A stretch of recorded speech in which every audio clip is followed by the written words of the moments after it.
وأحسن منك لم تر قط عيني وأجمل منك لم تلد النساء خلقت مبرأ من كل عيب خلقت مبرأ من كل عيب كأنك قد خلقت كما تشاء كتاب أنزلناه إليك مبارك ليدبروا آياته وليتذكر أولو الألباب. یہ کتاب برکت والی ہے جسے ہم نے آپ کی طرف نازل فرمایا ہے تاکہ دانش مند لوگ اس کی آیتوں میں غور و فکر کریں اور نصیحت حاصل کریں. اللہم صلی علی سیدنا محمد وعلی آل سیدنا محمد بعدد کل ذرۃ مئۃ الف الف مرۃ. سامعین و ناظرین کرام، السلام علیکم ورحمۃ اللہ وبرکاتہ. سامعین کرام، سورہ فاطر آیت نمبر 30.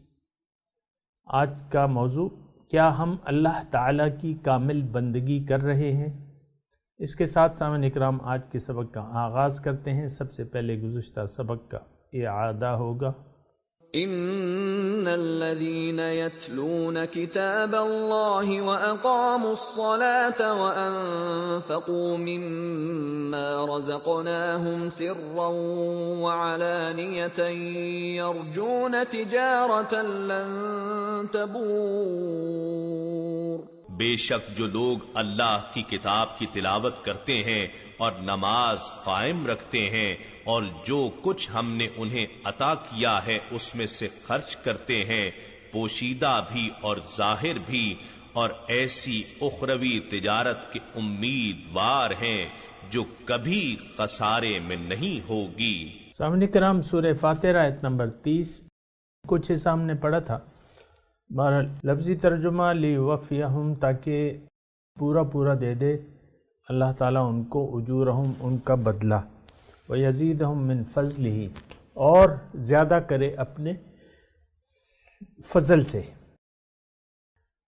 انہ غفور شکور، بے شک اللہ تعالیٰ بخشنے والا مہربان ہے. اس میں ہم نے تھوڑی بات کی تھی سامعین اکرام، اور وہ یہ تھی کہ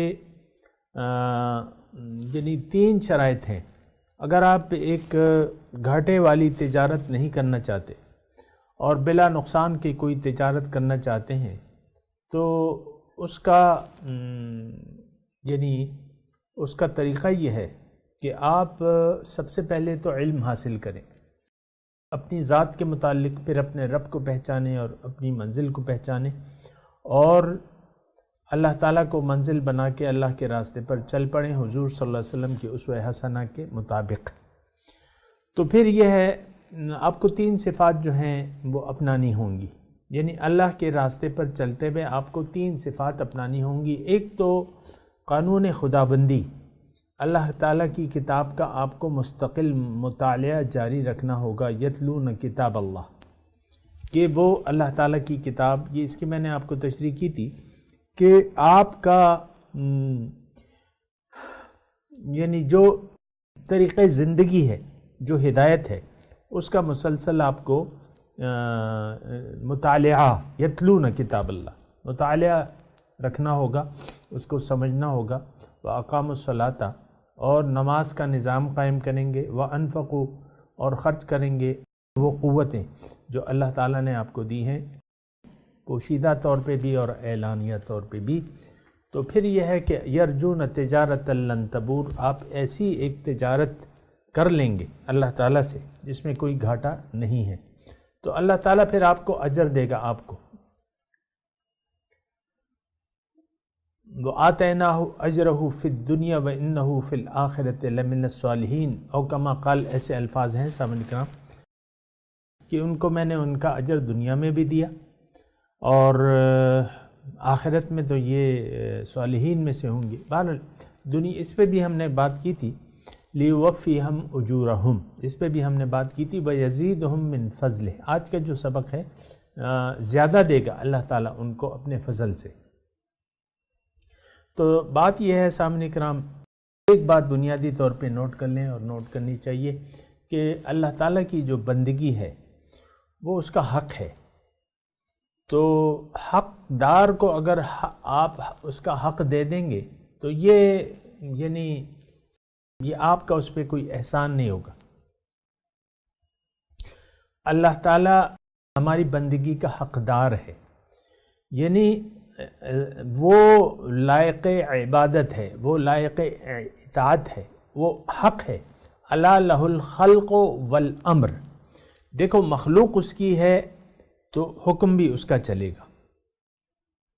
اب اس شاگرد جو ہے استاد کا پڑھایا ہوا سبق نہ لے، نہ قبول کرے، اسے نہ پڑھے، یا والدین کا خیال نہ رکھے، اطاعت نہ کرے، تو پھر تو بات نہیں بنتی نا. یا مثال کے طور پہ میں آپ کو عرض کروں کہ ایک دکان ہے، اس کا یعنی ایک باس ہے اور اس میں 20 نوکر ہیں مثال کے طور پہ، اور 20 کی 1000 روپے روز کی تنخواہ ہے. اب وہ 1000 روپے جو یعنی کام کرتے ہیں، یعنی 1000 روپے، میرے خیال سے یہ مثال صحیح نہیں آ رہی، میں اس کو ترک کر دیتا ہوں. دیکھیں ایک غلام ہے، غلام کی میں مثال دیتا ہوں. آج کل تو غلامی کا وہ نہیں ہے تصور، لیکن جو پہلے ہوتا تھا تو وہ یہ ہوتا تھا کہ آپ ایک آدمی کو خرید لیتے تھے، یعنی پیسوں پہ خرید لیتے تھے، پھر وہ آپ کا غلام بن جاتا تھا اور اس کا سب کچھ آپ کا ہوتا تھا.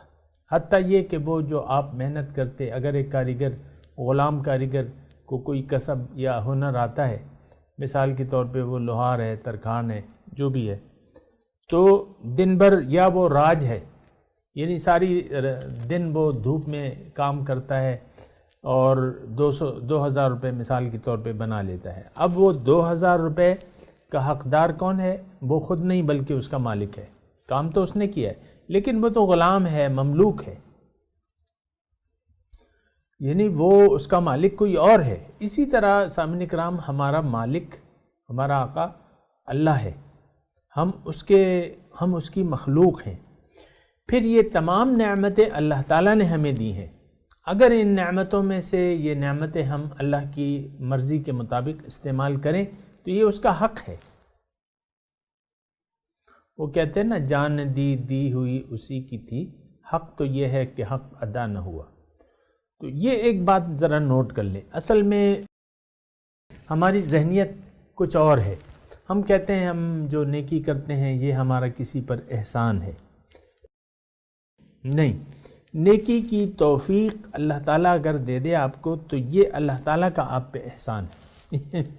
یہ بات ذرا مشکل سے سمجھ میں آتی ہے لیکن آپ اس کو نوٹ کر لیں. بہت سے لوگ اتراتے ہیں، غرور کرتے ہیں، یا سمجھتے ہیں کہ ہم کوئی شے ہیں، کوئی چیز ہے. ہم چما دیگر نیست. بعض علماء جو ہیں، علماء سوئی میں کہوں گا، علماء حق کا تو میں غلام ہوں، تو وہ کچھ اپنے آپ کو ممیز کر لیتے ہیں دیگر لوگوں سے.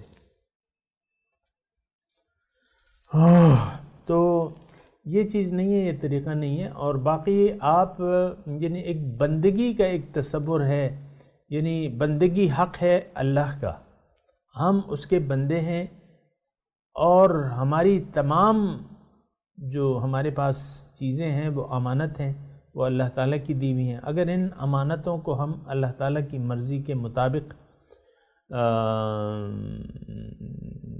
صرف کریں، خرچ کریں یا صرف کریں، تو اس میں ہمارا کوئی یعنی یہ ہمارا کسی پہ احسان نہیں ہے، بلکہ یہ اس کا حق ہے، مالک کا حق ہے، آقا کا حق ہے کہ ہم اس کی اطاعت کریں، اس کے سامنے ہم سر جھکا دیں اور اسی کے سامنے سجدہ ریز ہوں.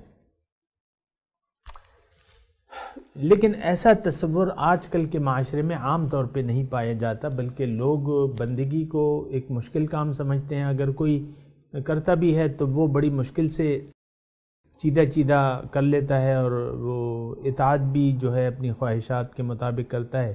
یہ رویہ غلط ہے. پھر اگر وہ کچھ کرتا ہے تو یہ جتلاتا ہے، وہ اس پہ اتراتا ہے اور جتلاتا ہے. قرآن میں ہے نا کہ قُل لَا تَمُنُّوا عَلَيَّ إِسْلَامَكُمْ بَلِ اللَّهُ يَمُنُّ أَنْ هَدَاكُمْ لِلْإِيمَانِ. یہ لوگ آپ پہ اپنا ایمان جتلاتے ہیں. يَمُنُّونَ عَلَيْكَ أَنْ أَسْلَمُوا قُل لَا تَمُنُّوا عَلَيَّ إِسْلَامَكُمْ بَلِ اللَّهُ يَمُنُّ عَلَيْكُمْ أَنْ هَدَاكُمْ لِلْإِيمَانِ. یہ آپ پہ بعض لوگ آپ پہ اپنا اسلام لانا جو ہے وہ جتلاتے ہیں. یمنون آپ ان سے کہہ دیجئے قل لا تمنوا علی اسلامکم. یہ بات ذرا وضاحت سے سنیں اور غور سے سنیں. اللہ تعالیٰ کے الوارہ ہے اپنے رسول کو کہ تم مجھ پہ اپنا اسلام مت جتلاؤ، بلکہ اللہ تعالیٰ یہ اللہ کا احسان ہے ان ہداکم للایمان، کہ اس نے تمہیں ایمان کی طرف ہدایت دی. تو یہ ایک جو ہے سامعین کرام، ایک تو ہم بندگی کو مشکل سمجھتے ہیں، پھر اس میں اگر کچھ کر لیتے ہیں تو وہ اپنے آپ کو کچھ سمجھنے لگتے ہیں، بلکہ یہ ایک قسم کا احسان، بلکہ اللہ تعالیٰ سے پھر اجر کی اور اس کی توقعات لگا لیتے ہیں. بے شک اجر ہے وہ تو یعنی اللہ تعالیٰ نے ایک اجر مقرر کر دیا ہے، لیکن بات سنیں، یہ جنت جو ہے یہ اعمال سے نہیں بلکہ اللہ تعالیٰ اپنی فضل سے ملے گی. اگر ہم کوئی اگر عمل کرتے ہیں تو اس کا یہ نہیں کہ ہم توقعات لگا لیں اللہ تعالیٰ سے اجر کی. اللہ نے اجر کا وعدہ کیا بھائی، لیکن یہ ہمارا حق نہیں ہے، یہ اللہ کا فضل ہے، اس کی رحمت ہے. یہ بات صرف نوٹ کر لیں اور اس پہ ذرا غور کریں. تو لیوفیہم اجورہم، اجر کا وعدہ تو اللہ تعالیٰ نے کیا بھائی، اور وہ دے گا. یزیدہم من فضلہ، اور اپنے فضل سے زیادہ دے گا. اب دیکھیں ہم اپنی بساط کے مطابق، مومن جو ہے بساط کے مطابق بندگی کرتے ہیں، اور یہ بندگی اللہ کا حق ہے. پھر اس نے اجر کا وعدہ کیا ہوا ہے تو اللہ تعالیٰ کے پاس تو وہ تو ہم اپنی طاقت کے مطابق کوشش کرتے ہیں کہ اللہ کی بندگی کریں، پھر اللہ تعالیٰ اپنی شان کے مطابق ہمیں اجر سے نوازے گا. یہ ایک بات نوٹ کر لیں، اللہ کی شان اب کیسی ہے، کتنی ہے، بے حد و حساب ہے. فَلَهُمْ أَجْرٌ غَيْرُ مَمْنُونَ الفاظ آئے قرآن میں سورہ 3 میں. ان کے لیے غیر مقطوع اجر ہے، نہ ختم ہونے والا اجر ہے. یہاں دنیا میں آپ جس کی بھی نوکری کرتے ہیں، جو بھی کام کرتے ہیں، ایک حد و حساب ہوتا ہے، یعنی اس کے منافع کا ایک حد و حساب ہوتا ہے. آپ 1000% کما لیں گے، 2000% کما لیں گے، آپ ملینر بلینر بن جائیں گے، لیکن وہ تو ملین و بلین ہے، وہ تو گنتی میں آ رہے ہیں، ٹھیک ہے. لیکن اللہ تعالیٰ کے پاس جو ہے واللہ عندہ حسن المآب، اس میں تو سامعین کرام اللہ کے پاس جو ہے وہ بہت اچھا ٹھکانہ ہے. جو آیت میں نے پڑھی اس کا ترجمہ یہ ہے، قل انبئکم بخیر من ذالکم للذین،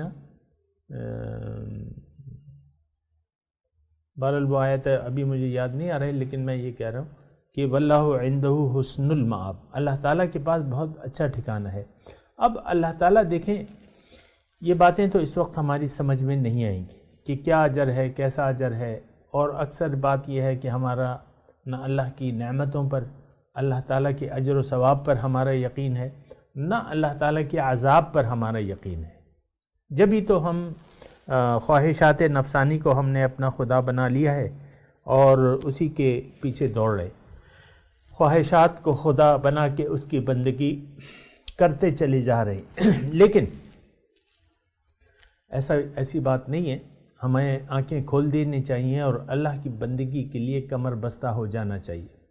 استغفروا ربکم ثم توبوا الیہ فاستقیموا الیہ واستغفروہ، کمر باندھ لو اور اس سے معافی مانگو۔ تو یہ یزیدہم من فضلہ جو ہے سامعین اکرام، میں آپ کو یہ الفاظ، یہ زبان تو پھر اس کا حق نہیں ادا کر سکتی اس کے معنی کا، یزیدہم زیادہ دے گا۔ اور اللہ تعالیٰ نے دوسری جگہ فرمایا ہے وَلَدَيْنَا مزید، ہمارے پاس بہت مزید بھی کچھ ہے، وَلَدَيْنَا مزید۔ ہاں، تو بہرحال دیکھیں، ایک تو یقین کرنا چاہیے اللہ کے وعدے، تمام وعدے سچے ہیں، اور پھر وہ دیکھیں اصل جو نعمت ہے وہ باطنی نعمت ہے۔ یہ باتیں ذرا کم سمجھ میں آتی ہیں، لیکن حقیقت یہ ہے کہ دنیا بھی نعمتیں صرف ایک سراب ہیں اور دھوکہ ہیں ایک حقیقت کے مقابلے میں۔ جو حقیقت ہے، جو باطن ہے، اس کے مقابلے میں یہ نعمتیں ایک سراب ہے اور دھوکہ ہے۔ تو اصل جو اجر ہے وہ اللہ تعالیٰ کے پاس ہے، اور فقد فاز فوزا عظیما وآتیناہ من لدنا اجرا عظیما، یہ مختلف قسم کے اللہ تعالیٰ نے وعدے کیے ہوئے ہیں، لیکن میں یہاں وَيَزِيدَهُم مِّن فَضْلِهِ کی بات کر رہا ہوں، اپنے فضل سے۔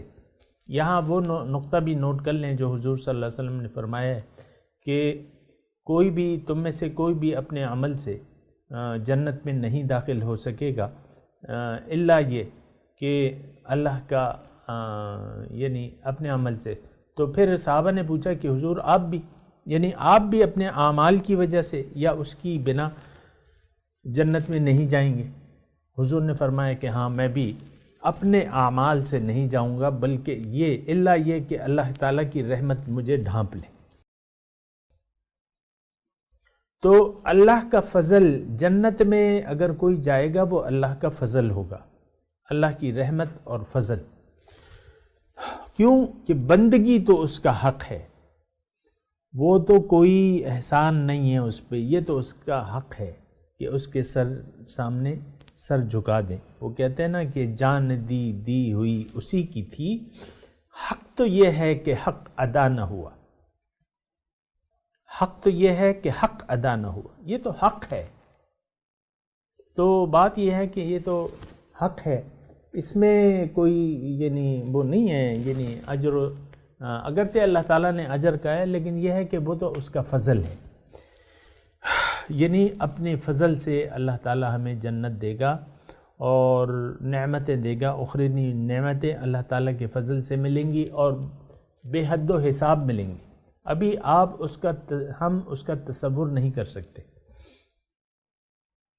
یہ ایک حدیث قدسی ہے کہ اعددت لعبادی الصالحون ما لا عین رأت ولا اذن سمعت ولا خطر بقلب امرئ، کہ میں نے اپنے نیک بندوں کے لیے وہ نعمتیں تیار کر رکھی ہیں جو کسی ما لا عین رأت، جو کسی آنکھ نے نہیں دیکھی، نہ کسی کان نے سنی، اور نہ کسی کے دل میں اس کا کوئی یعنی وسوسہ گزرا ہو۔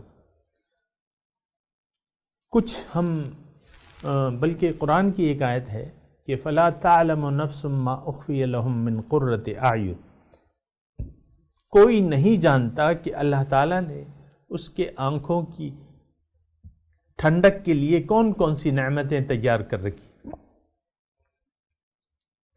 فلا تعلم نفس ما اخفی لهم من قرۃ اعین جزاء بما كانوا یعملون، اللہ تعالیٰ نے تو یعنی اللہ تعالیٰ اس کو جزا کہتا ہے، جزاء بما کنتم تعملون، جزاء بما كانوا یعملون، اللہ تعالیٰ تو جزا قرار دیتا ہے، لیکن یہ اس کی یعنی یہ اس کی شان ہے کہ وہ ہمارے اعمال کو جو ہے، اعمال کی جزا، جنت کو ہمارے اعمال کی جزا قرار دیتا ہے۔ اور میں نے آپ کو بتایا کہ جان دی ہوئی اسی کی تھی، حق تو یہ ہے کہ حق ادا نہ ہوا۔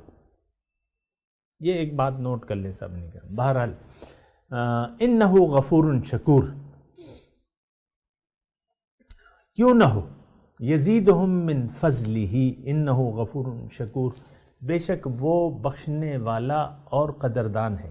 اس میں دو الفاظ ہیں، اور دو معنی ہیں اس کے. غفور سامعین کرام بخشنے والا.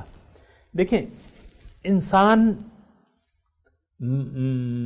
یعنی معصوم نہیں ہے.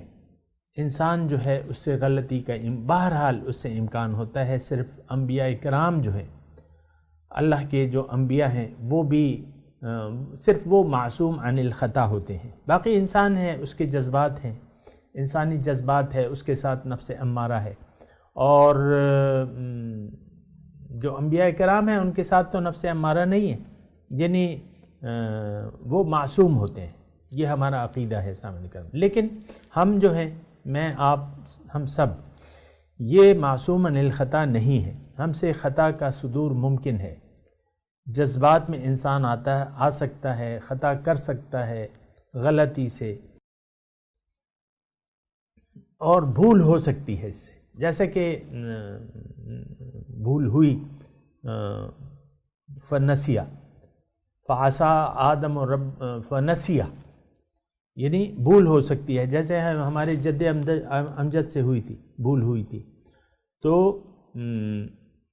اچھا اب اس میں غفور کا ہے, یعنی یہ ساری چیزیں جو ہیں ان سے خطا کا صدور ممکن ہے ان تمام لوگوں سے. یتلون کتاب اللہ واقاموا الصلاۃ وانفقوا, اس میں ہو سکتا ہے کبھی آپ کی زبان سے کوئی سخت الفاظ نکل جائیں کسی سے, یا دانستہ کوئی غلطی ہو جائے, لیکن پھر اللہ تعالیٰ نے فرمایا کہ ان ربی لغفور الرحیم, بے شک میرا رب جو ہے وہ بخشنے والا مہربان ہے. غفور کا مطلب یہ ہے کہ دیکھیں جس کی, میں اب یہ مضمون اور بھی آگے وضاحت سے آئے گا, جس نے اپنا قبلہ اور کعبہ اللہ تعالیٰ کو بنا لیا, اللہ کو اپنی منزل بنا لی, اللہ کے راستے پر چل پڑا, اس کو ٹھوکر لگنے کا امکان ممکن ہے. اور پھر یہ مومن کی صفت یہ ہے اذا مستہم طائف من الشیطان تذکروا فاذا هم مبصرون, جب شیطان کی طرف سے کوئی ان کو ایسا وسوسہ آتا ہے تو یہ جاگ جاتے ہیں اور جاگ اٹھتے ہیں, تذکروا, اور ان کی آنکھیں کھل جاتی ہیں. اور پھر یہ یعنی ٹھوکر اگر آپ نے کھائی, گر گئے, مثال کے طور پہ میں عرض کر رہا ہوں, راہ چلتے آپ کو ٹھوکر لگ سکتی ہے, لیکن اس کا یہ نہیں ہے کہ آپ پھر پڑے رہے کہ بس اب تو غلطی ہو گئی ہے. نہیں, مومن کی ایک صفت یہ ہے کہ وَلَمْ يُصِرُّوا عَلَى مَا فَعَلُوا وَهُمْ يَعْلَمُونَ, یہ اصرار نہیں کرتے گناہ پر. اصرار گناہ کا صدور ممکن ہے, لیکن مومن جو ہے گناہ پر اصرار نہیں کرتا, یعنی اس پر دلیر نہیں ہوتا. غلطی ہوتی ہے, معافی چاہتا ہے اپنے رب سے, اللہ تعالیٰ معاف کر دیتا ہے. تو یہ غفورن کا یہ مطلب ہے سامعین کرام, بخش دیتا ہے اللہ تعالیٰ. اور یہاں مختلف خطائیں جو ہیں آپ دیکھیں, حضور صلی اللہ علیہ وسلم نے فرمائے ایک آدمی کامل وضو کرتا ہے, اس کے گناہ معاف کر دیے جاتے ہیں. کامل نماز پڑھتا ہے, خطائیں معاف کر دی جاتی ہیں. تو یہ ساری خطائیں جو ہیں یہ معاف کرتا رہتا ہے اللہ تعالیٰ.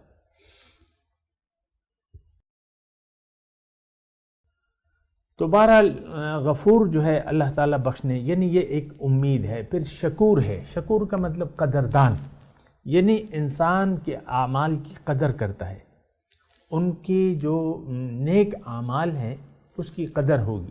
یہ یعنی قدردانی, یہ اللہ تعالیٰ کی ایک صفت ہے, صفت کریمہ ہے کہ اللہ تعالیٰ شکور ہے, تو قدر کرتا ہے, اور ہر عمل کی وہ قدر کرتا ہے. ہر عمل جو ہے لکھا جاتا ہے, اور ایک ایک اللہ تعالیٰ فرماتا ہے من یعمل مثقال ذرۃ خیرا یرہ, جس نے بھی ذرہ برابر نیکی کی اللہ تعالیٰ اس کو دیکھ رہا ہے, یعنی اس کا اجر دے گا, اس کو اس کا ثواب دے گا. تو یہ بہرحال یہ ساری باتیں ہیں. آگے چلتے ہیں سامعین کرام. والذی اوحینا الیک من الکتاب, لفظی ترجمہ سن لیں. والذی, اور وہ ذات, اوحینا الیک من الکتاب, جس نے وحی کی ہے آپ کی طرف یہ کتاب, هو الحق, یہ حق ہے, مصدقا لما بین یدیہ, بے شک یہ وضاحت, یہ تصدیق کرتی ہے جو کتابیں اس سے پہلے گزر چکی ہیں. ان اللہ بعبادہ لخبیر بصیر, بے شک اللہ تعالیٰ اپنے بندوں کے حال پہ خبردار ہے اور دیکھ رہا ہے۔ بہرحال یہ آیت سامعین کرام وقت کم ہے، میں تلاوت کرتا ہوں، میرے ساتھ دہرائیے۔ اعوذ باللہ من الشیطان الرجیم، بسم اللہ الرحمن الرحیم۔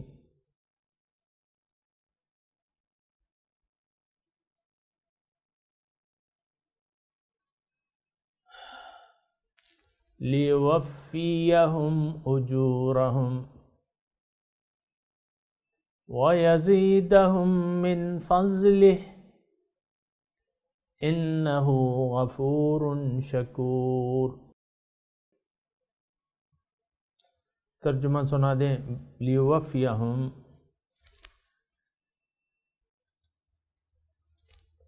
تاکہ وہ پورا دے دے، اجورہم، ان کا اجر و ثواب، وَيَزِيدَهُم مِّن فَضْلِهِ، اور زیادہ دے ان کو اپنے فضل سے، انہو غفور شکور، بے شک وہ بخشنے والا قدردان ہے۔ اب ان آیات کی تلاوت اور ترجمہ سنتے ہیں۔ لِيُوَفِّيَهُمْ أُجُورَهُمْ وَيَزِيدَهُم مِّن فَضْلِهِ إِنَّهُ غَفُورٌ شَكُورٌ۔ He will pay them their dues in full and will increase them from his bounty. He is forgiving and appreciative. اس کے ساتھ ہی آج کے درس کا وقت اختتام کو پہنچا۔ انشاءاللہ اگلے درس میں ملاقات ہوگی۔ وآخر دعوانا ان الحمد للہ رب العالمین، والسلام علیکم ورحمۃ اللہ وبرکاتہ۔